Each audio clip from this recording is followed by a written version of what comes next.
Two San Diego gems and pillars of our tourism economy. How are the San Diego Zoo and SeaWorld navigating the latest COVID reopening?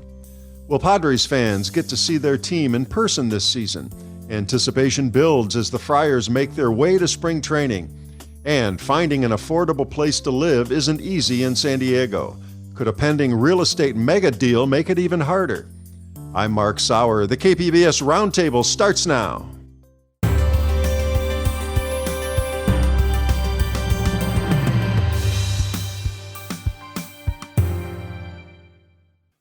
Welcome to our discussion of the week's top stories. I'm Mark Sauer. And joining me on this remote edition of the KPBS Roundtable today, Lori Weisberg, who covers tourism and marketing for the San Diego Union Tribune, Annie Hilbrun, multimedia sports journalist for the Union Tribune, and KPBS Metro reporter Andrew Bowen.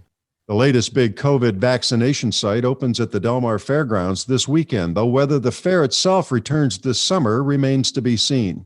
And other popular attractions like the San Diego Zoo and SeaWorld are open only on a highly restricted basis. But they and other theme parks like Legoland and Disneyland want restrictions to be eased, allowing at least some visitors to return. Here to explain is Lori Weisberg, who covers tourism and marketing for the San Diego Union Tribune.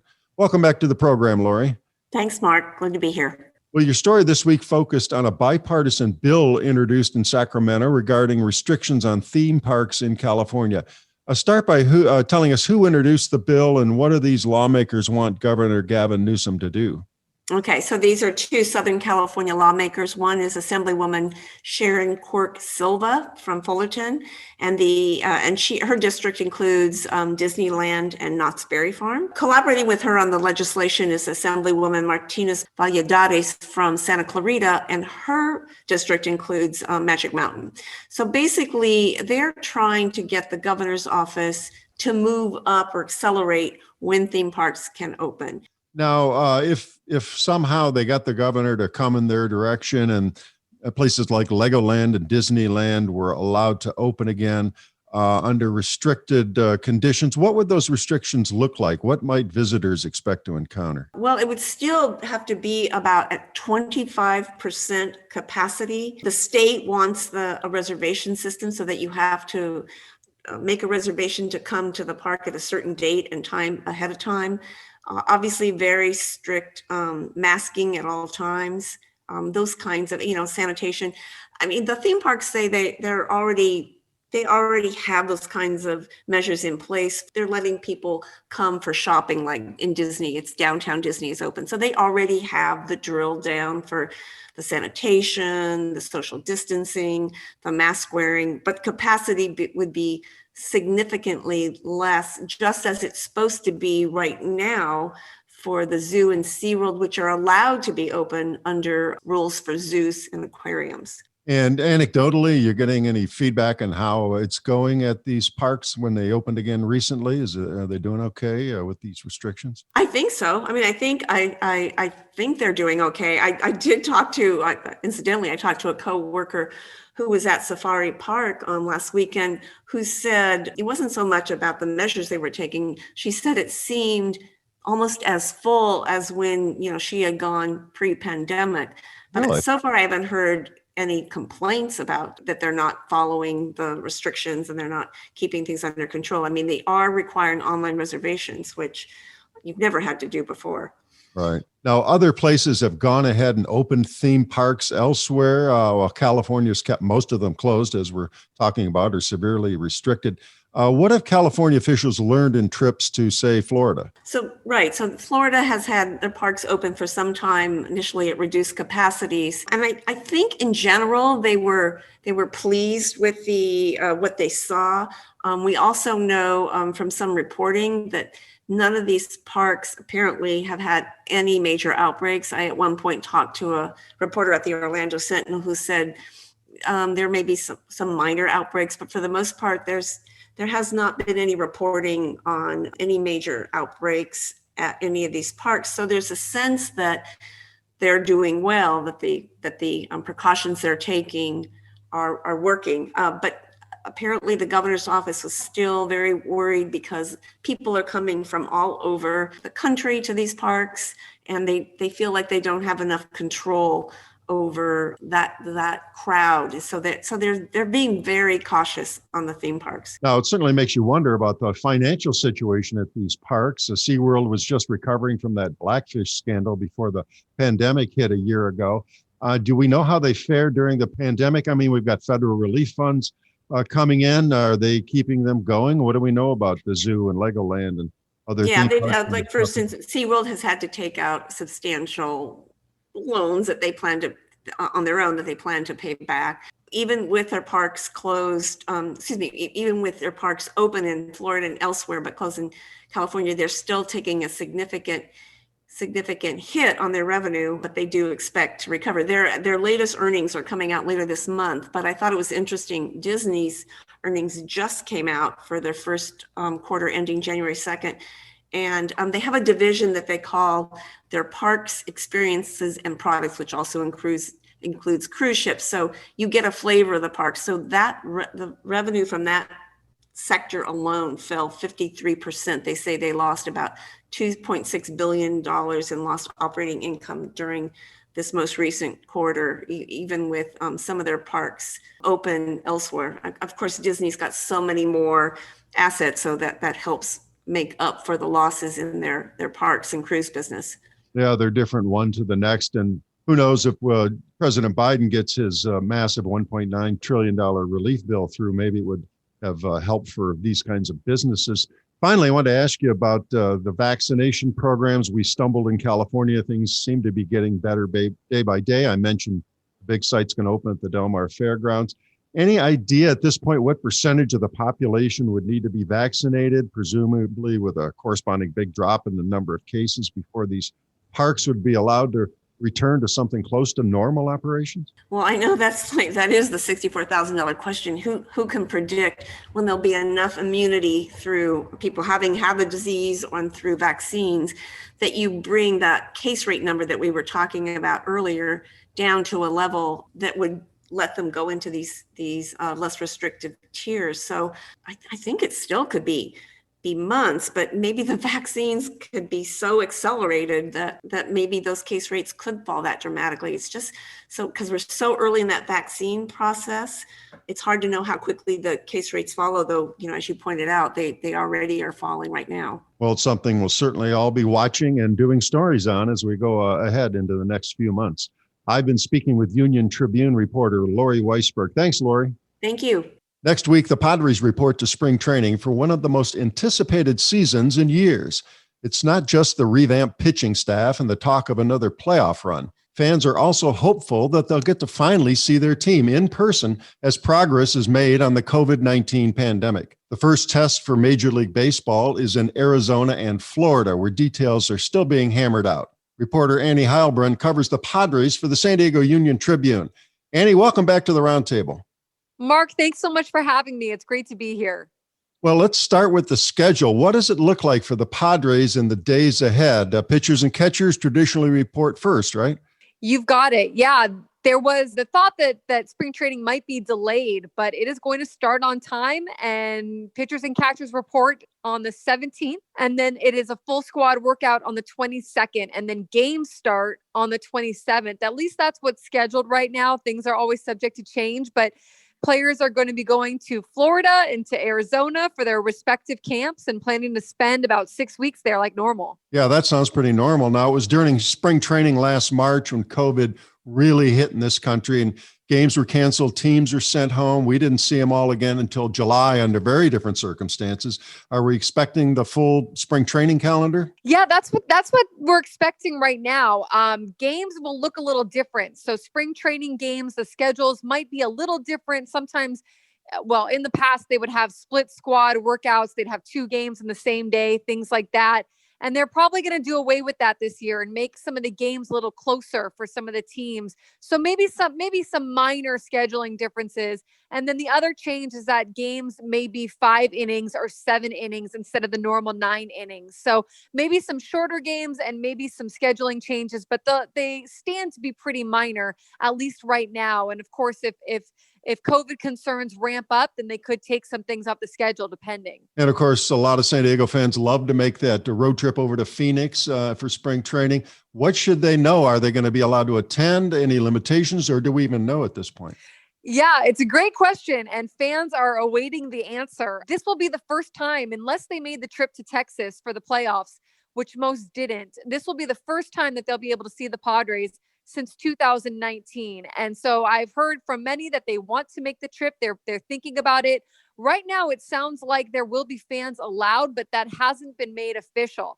So if there are fans, what I'm hearing is that it will be capped. There will be maybe a 20%, 25% cap, maybe a little larger than that, depending on what Arizona does allow. But fans have not been able to pull the trigger on it yet. It's not yet quite official, but there's talks that they're going to be allowed to do so. So it's kind of a wait and see approach right now, like with everything. And we should hear in the next few weeks. And of course, if they're going, they're going to have to think about food, and restaurants and bars are limited. And everybody knows how difficult it is to travel right now. So we're not out of the woods by a long shot, unfortunately. But let's talk a little bit about the excitement for the Padres team itself. Fernando Tatis Jr. become a national star, appearing on the cover of Sony's hit video game, MLB The Show. Padres added some big name pitchers after some tough luck with injuries and the pitching staff. What's the outlook for 2021 on the field? Well, the Padres definitely improved this offseason, at least on paper, and it looks like it will transfer well to the field. They have new pitchers, Yu Darvish, Blake Snell, like you just said, a Korean superstar, Ha-Sung Kim, another back end of the rotation guy, Joe Musgrove. They've really ramped up their roster, and they're looking like they're going to be contenders again this year, and especially contending with the Dodgers. Now, the Dodgers also got better in the offseason by signing Trevor Bauer. So I think it's going to be some must-see television, some must-see games between the Padres and the Dodgers this year as they fight for that National League title. But they definitely look like they're a more well-rounded roster this year. Of course, it's going to depend, Mark, like you know, they're going to have to get on the field and prove it. And last year, they played 60 games. This year, they're planning to go back to the 162. So it's going to be different for these players. They're going to need to ramp up and get back healthy again and make sure their arms are healthy and prepare for the grind of a longer season. Right. And they were about as exciting a team as there was in baseball to watch last year. And unfortunately, it was TV only, which was really a shame. And of course, as you know, the Dodgers did pretty well as the Padres did. The Dodgers did a little better as they went all the way through that abbreviated season right on through to the World Series. Now, in addition to your work with the UT, you also appear on TV broadcasts. And last time we talked with you, you told us about the strict rules for media, including a lot of Zoom meetings. Do you expect to get more access to players? Do you think the season will get more normal as we go along? No, you know what? We just found out that we will be back to Zooms only again this year. And like you just mentioned, Mark, people are not out of the woods. You know, there's still a pandemic going on. Coronavirus is still going on. The mutations are still happening. And so for any of these people that are planning to go to Arizona, which is more open than California, that might be, you know, maybe their best shot right now to see the games, but there's still concerns, like you said. And that goes for us media as well. We're only going to be allowed to talk to players again through video conference, through Zooms. We will have no face-to-face interaction. We won't be allowed in the clubhouses or on any of the fields or anywhere near the players or the baseball personnel. So staff, front office, and coaches, things like that. It was difficult last year. I'm not going to lie, to go through that. And this year it looks like it's going to be more of the same. And while we're talking about people trying to see the team this year, the Padres organization is at least preparing for crowds. What do we know about the survey that went out to the season ticket holders this week? Yeah, they're definitely hopeful that once more people are vaccinated, that they're going to be able to allow in crowds at maybe a 20% capacity or whatever is allowed at that point. But they're asking season ticket holders, do you feel safe to come in if we do things like seating pods, if we have plexiglass, hand washing stations, if we take these measures, when will you feel most comfortable? When will you feel most safe to attend a game? And they are saying that they can't say that anything is for sure yet, but it sounds like they're gauging their season ticket holders to find out, how many would we expect to get once we are able to open the doors, and how are people going to feel most comfortable watching a game? So things like maybe they won't be sitting in their regular seats. Maybe they'll move around or have different pods of seating just to make things a little bit more safe and distant for everyone. And that's kind of what the Padres are doing right now, is looking over that and seeing how they can best make it appealing for fans. And you wonder at some point if all the baseball players and the personnel and the trainers and the coaches will all get vaccinated too and make it safer all the way around, at least for them as they travel and move about. Other big story in sports news this week, Chargers coach Marty Schottenheimer had a very, very successful season here. He passed away. What do you make of the reaction, how he's remembered here in San Diego?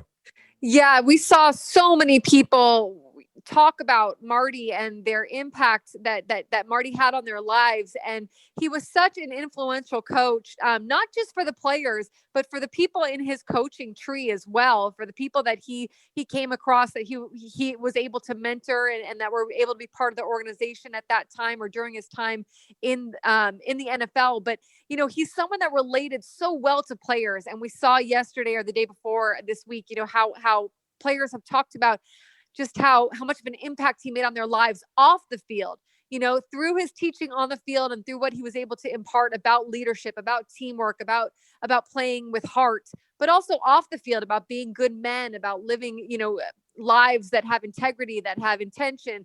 And so we saw so many wonderful stories come out this week about Marty Schottenheimer. He really will go down in Chargers history, a very special coach, one that was really beloved by players, by media members, by pretty much everyone who came across him. Even if they didn't agree with his coaching structure or some of the calls that he made, they liked him as a person, so he was definitely made an impact. And of course, being fired after that 14-2 season does go down in Chargers infamy as well. It sure does. He had a bright and shining moment. It wasn't here long, but it really did make an impact in that very special year. I've been speaking with Annie Heilbrunn, the multimedia sports reporter for the San Diego Union-Tribune. Thanks a lot, Annie. Mark, thanks so much. Take care. It seems to be a competition between good intentions. The impressive charitable foundation established by the late philanthropist Conrad Prebys wants to sell a vast portfolio of its San Diego housing complexes. But the fear is the 6,000 residences, relatively affordable now, would be upgraded by new owners, causing rents to soar.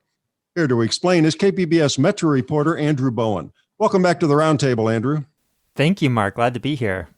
Well, start with the housing units in question. Describe these apartment complexes. What are they? Where are they? Who lives in them now?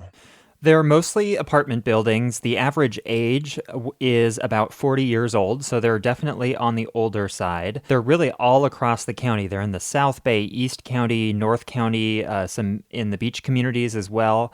We don't know much specifically about the tenants, but we can definitely assume that they're not wealthy. That's because most of these homes are relatively low cost, and it, stands to reason that many of the tenants are in fact low income. So in this very expensive housing market, these folks can afford to live there. Now, remind us who Conrad Prebys was and give us an overview of his foundation. Conrad Prebys was a prolific developer in San Diego County for many decades. He moved here in the 60s. He co-founded a construction company that ended up building many thousands of units all across the county. And his foundation was his vehicle for his charitable giving. In the later years of his life, he definitely put a greater emphasis on philanthropy. It was reported he gave away $200 million in his lifetime. Some of examples of major gifts are to the San Diego Zoo. There's the Conrad Prebys Africa Rocks exhibit there. Also, the La Jolla Music Society, they built a concert hall called the Conrad. SDSU has the Conrad Prebys Aztec Student Union, and actually the foundation is also a KPBS Producers Club member. And since Prebys' death in 2016, the foundation has just continued that giving. In fact, they're preparing for the next cycle of grants right now. And now they want to give a lot more, according to your story. If the Prebys Foundation sold all of these housing complexes, how much money would that raise, and what do they intend to use it for? Well, I'd like to back up really quick, and it's important to note that the foundation did not advertise the sale publicly. They listed it through a private brokerage firm. The foundation told me that they did not set a minimum bid but I was able to review some marketing materials for the sale that said the estimated value of the portfolio could approach $1.5 billion. So a massive transaction. Marketing materials I was able to review also said that this would far exceed any prior sale of apartments in San Diego County. And just to go a bit deeper, they also said that this listing is expected to generate strong interest because the pandemic has increased the demand for low-cost housing. In other words, the economic desperation that many low and middle-income families in San Diego are experiencing right now, and the dire need for affordable housing in San Diego County makes this portfolio more valuable because these units are highly sought after. As far as what we know, as far as what the money from the proceeds of the sale would be used for, it would be the same causes that the foundation supports now.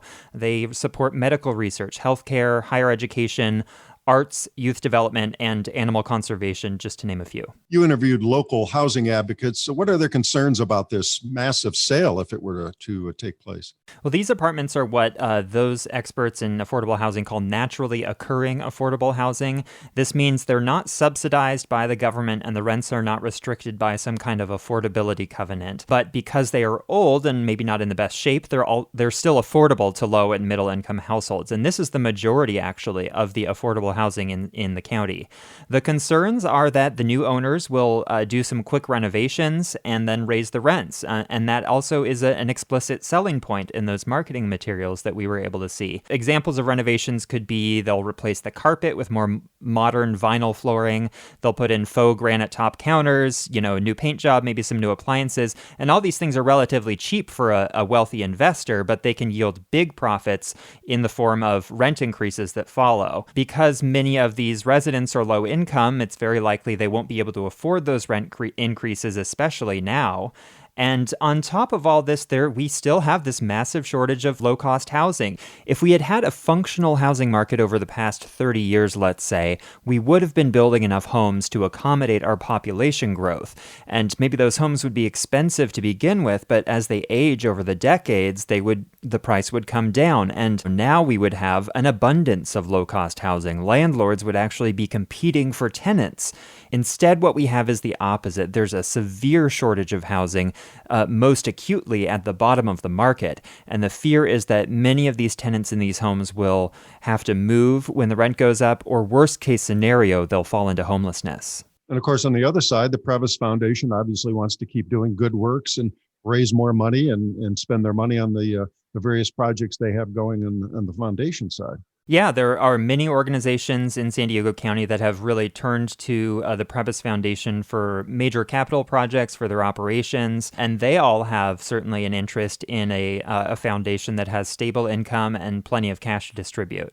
Now, local government leaders do not want to see these thousands of apartments flipped, as it were, and watch the rents go up. What are they saying and doing about it? Yeah, while I was reporting this story, I learned that San Diego Mayor Todd Gloria, County Supervisor Nathan Fletcher, and State Senator Tony Atkins had all written a joint letter to the foundation's board president. And they shared these concerns about displacement, about residents potentially being priced out of these homes if the sale goes through.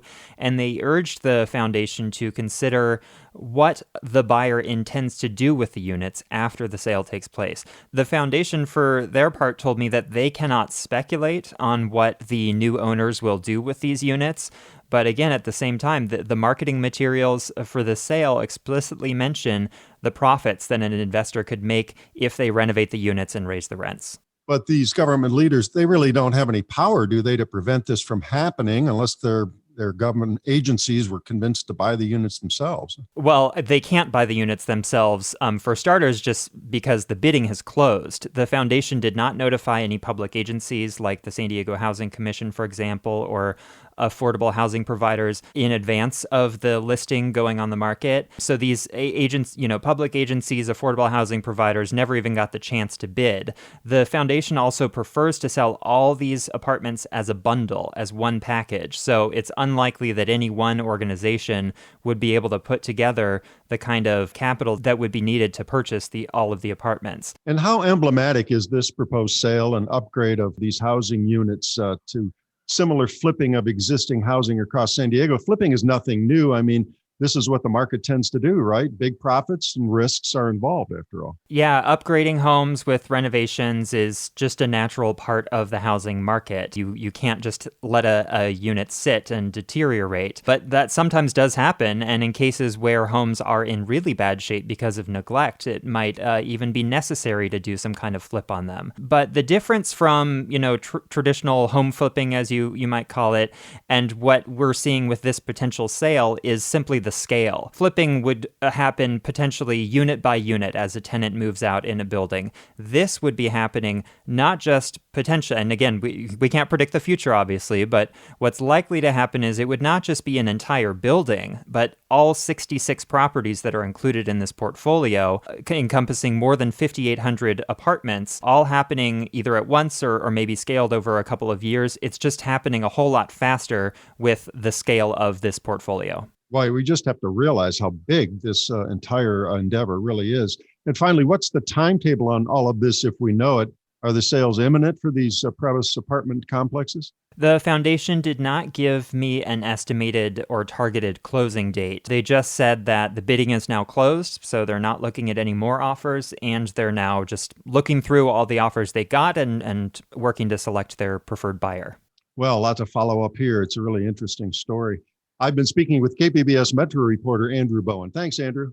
Thank you, Mark. That wraps up our discussion of the week's top stories. I'd like to thank my guests, Lori Weisberg and Annie Heilbrunn of the San Diego Union Tribune and Andrew Bowen of KPBS News. You can find all the stories we discussed on our website, kpbs.org. I'm Mark Sauer. Thanks for listening, and join us again next week on The Roundtable.